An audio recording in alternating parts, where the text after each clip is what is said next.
السلام عليكم ورحمة الله وبركاته. ازيكم حبايب قلبي؟ عاملين ايه؟ يا رب تكونوا بخير وفي احسن حال. النهارده جايبه لكم الطريقة الأصلية لعمل الكريب. كريب المطاعم خلاص مش هنشتريه من بره بسعر 2 من بره. هنعمل 13 سندوتش كريب بجد، وهنعمل التومية كمان. قبل ما ندخل على الفيديو انزلي اعملي لي لايك كده وكومنت حلو واشتراك في القناة لو مشتركتيش. يلا نبدأ ندخل على المقادير. معانا هنا مبدئيا كده كوبايتين مية وكوباية لبن. اللبن مش لازم متوفر عندك اعملي كوباية، مش متوفر خلاص مش لازم. انا كانت متوفرة عندي فقلت استخدمها. كوباية لبن، كوبايتين مية، ومعلقة كبيرة سكر، ومعلقة صغيرة ملح، واربع كوبايات دقيق. هنقلب كده المواد السائلة كلها مع بعض، وهننزل كمان بظرف من الفانيليا بس ما تصورش. وهننزل بيضة. البيضة درجة حرارة الغرفة لازم يا جماعة تخلي العجينة كده حلوة، ما تكونش ولا تتقطع.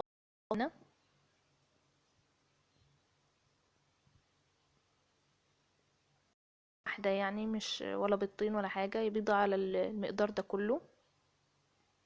بس ابتدي تدي حلوة قوي للعجينة بجد.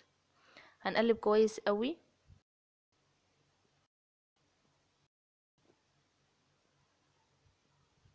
هننزل بقى بالدقيق ونقلب كويس قوي بقى. بعد ما قلبنا المواد السائلة كلها مع بعض هننزل بالدقيق.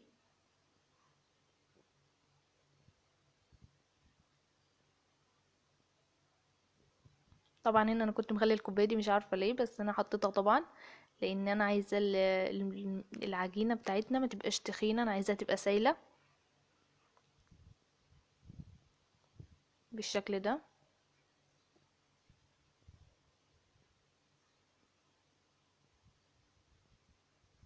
عايزينها تبقى اخف من عجينه الكيكه.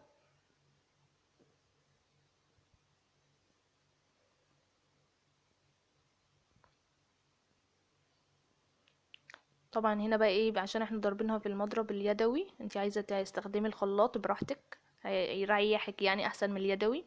انا استخدمت اليدوي فلازم ان اوريدي يعني يكون فيه تكتلات، فلازم اصفيها. لازم اصفي التكتلات دي بالشكل اللي انتوا شايفينه ده.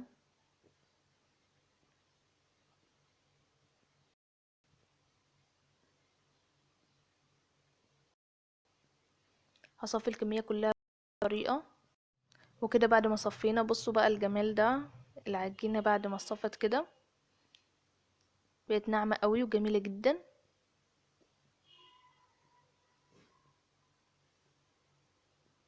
هنسيبها بقى 10 دقايق ترتاح. نبقى عملنا الخلطة قبل ما ترتاح كده.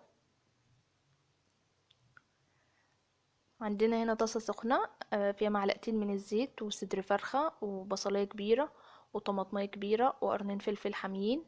هننزل بالفراخ كده تاخد تشويحة حلوة. هننزل على الفراخ بقى بالبهارات، ربع معلقة شطة، ربع معلقة كمون، ربع معلقة فلفل أسمر، والملح.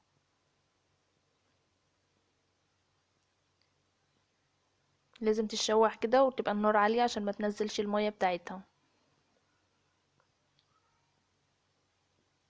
هننزل بالبصلة ونشوح كويس قوي.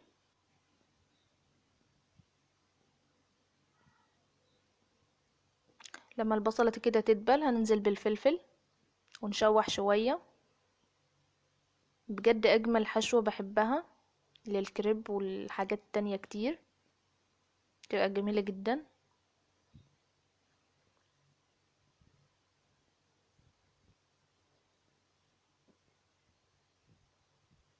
طبعا الملح على حسب الرغبة، عايزاها تبقى بسلة، عايزاها تبقى مالحة براحتك يعني. هننزل بقى بالطماطم ونشوح كويس قوي ونركنها كده على جنب بعد عشان تاخد سوا يعني تستوي مع بعضها. ونبتدي ايه نسوي في الكريب. طبعا كده بقى الكريب بعد ما ارتاح جبنا طاسة كده وسخناها قوي قوي، ما تديناش ولا اي حاجة. الطاسة بتاعتك لازم ان تكون يا جرانيت يا تيفال، وتنزلي كده بمغرفة ما تبقاش مليانة قوي يعني، تبقى على قد الطاسة بتاعتك عشان ال- قطعة الكريباية يعني ما تبقاش تخينة وتتقطم منك. وهنوزعها كويس جدا زي ما انتوا شايفين كده انا ماشيه معاكم واحده واحده عشان تشوفوا انا بعمل ايه. وما نلمسهاش خالص الا لما تستوي كده والحروف بتاعتها تسيب الطاسه.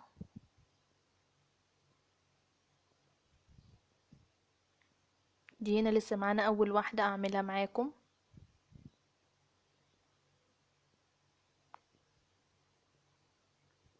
هي لما تستوي هتسيب خالص لوحدها وهتطلع بسهوله جدا. قلبتها كده على الوش التاني، هي بتاخد دقيقه ونص على اول حاجه، والوش التاني بتاخد بتاع نص دقيقه، يعني متاخدش كتير. ومحضرين بقى ايه فوطه كده عشان نحط عليها الكريب لما يطلع، عشان لازم نغطيه ما نسيبوش كده ينشف. هنعمل مع بعض كام واحدة عشان تبقوا شايفين معايا، وتوزعيها كويس قوي، والنار تكون واطية والطاسة بتاعتنا تكون سخنة جدا. وهنقلب على الجنب التاني. لازم تسويها من الجنبين مش جنب واحد، ونغطيه بعد ما يطلع. بص جميلة ازاي.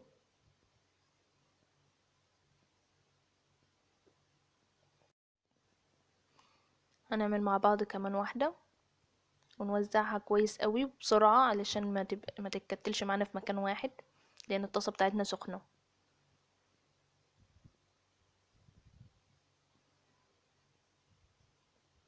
بصوا عامل ازاي، وبيطبق معانا بسهولة، ولا بيجراله اي حاجة خالص، ولا بيتكسر ولا اي حاجة،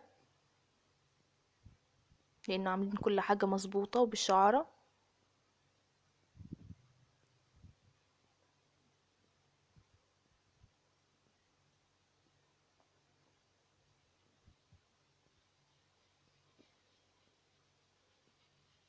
هنعمل الكمية كلها بنفس الطريقة.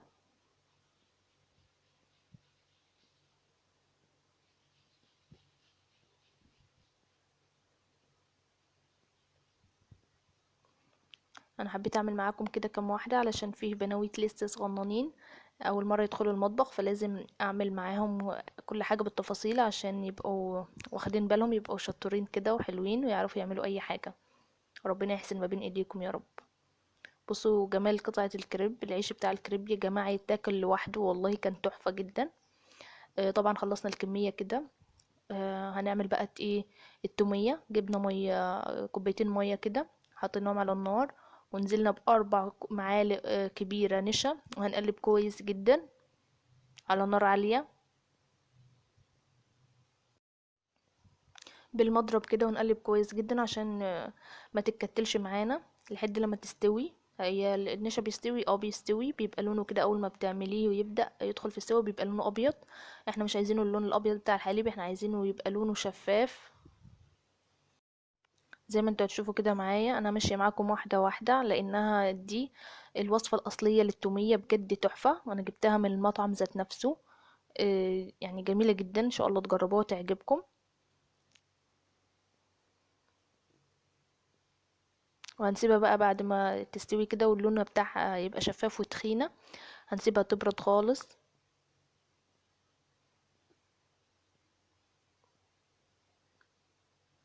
زي ما انتوا شايفين كده.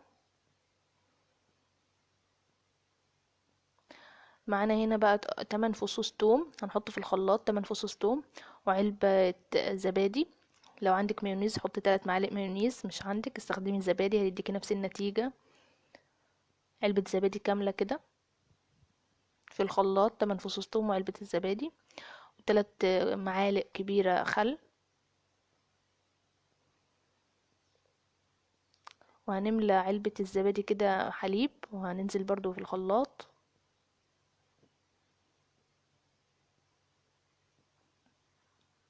ضربناهم كويس جدا، ونزلنا بنص معلقة من الملح، وهننزل بخليط النشا اللي عملناه بالبارد وهنخلطه في الخلاط. ولو لقيتي الخلاط كده بتاعك تقيل مش بيلف معاكي، انزلي بشوية حليب بس ما تكتريش عشان ما يبقاش خفيف معاكي. وبس كده، بعد ما خلصناه ننزل بالطبق. بتكون تخينة وجميلة جدا، ولو بسلة زودي ملح.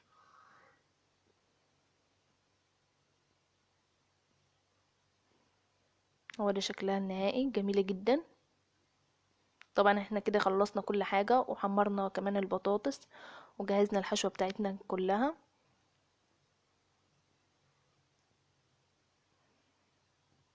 بصوا جمال الكريب، جميل جدا جدا وشفاف قوي.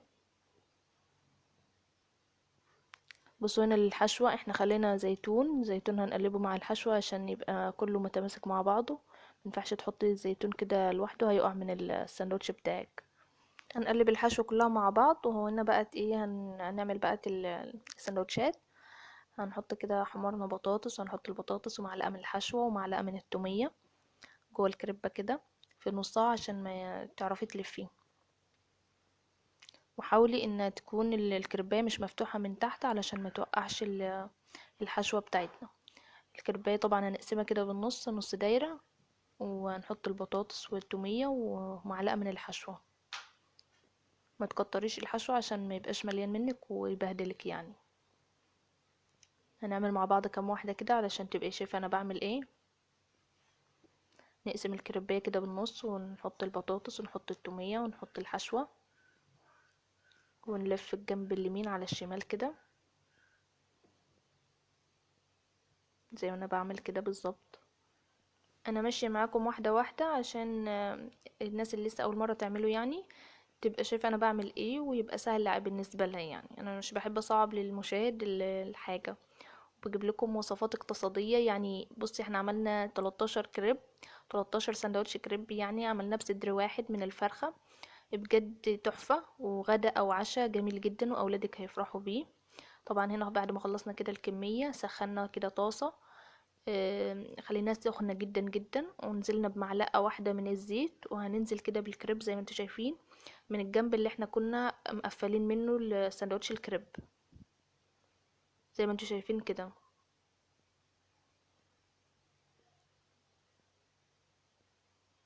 لازم النار تكون عالية عشان يديك التقرمشة كده، القرمشة والجمال واللون الحلو. وما تكتريش الزيت عشان ما يبقاش معاكي مزيت كده. وجميل جدا والله، تحفة وخفيف كده على المعدة، مش تقيل زي اللي بنجيبه كده وانتي مش عارفة اصلا ايه اللي في قلبه كده. تبقي تاكليه ومستغربة ايه اللي الحاجات اللي جواه دي. حاجة نظيفة وعاملينها في البيت، وعملت لنا كمية كبيرة جدا ما شاء الله، وجميل جدا. بص اللون. هنا بقى بنوقف الكريبات بعد ما خدت على الجنبين كده لون على الجنبين. بوقفها كده على الجنب الجوانب علشان ايه تتحمص كده وتبقى مقرمشة، مش بحبها تكون طرية. زي ما انتوا شايفين كده نخلص الكمية كلها بنفس الطريقة. ولو وصلت معايا لحد هنا ياريت تعملي لايك واشتراك في القناة لو مشتركتيش، وتفعلوا الجرس على كلمة الكل عشان يوصلكم كل الفيديوهات اللي انا بنزلها. وطبعا هنا هنعمل صوص حار. خدنا معلقتين كده من التومية وهننزل عليهم بمعلقة من الشطة وهنقلب كويس. هيبقى صوص حار جميل جدا للناس اللي بتحب الحاجات الحار. وبس كده، والفيديو بتاعنا خلص. يا رب يكون خفيف كده ويعجبكم.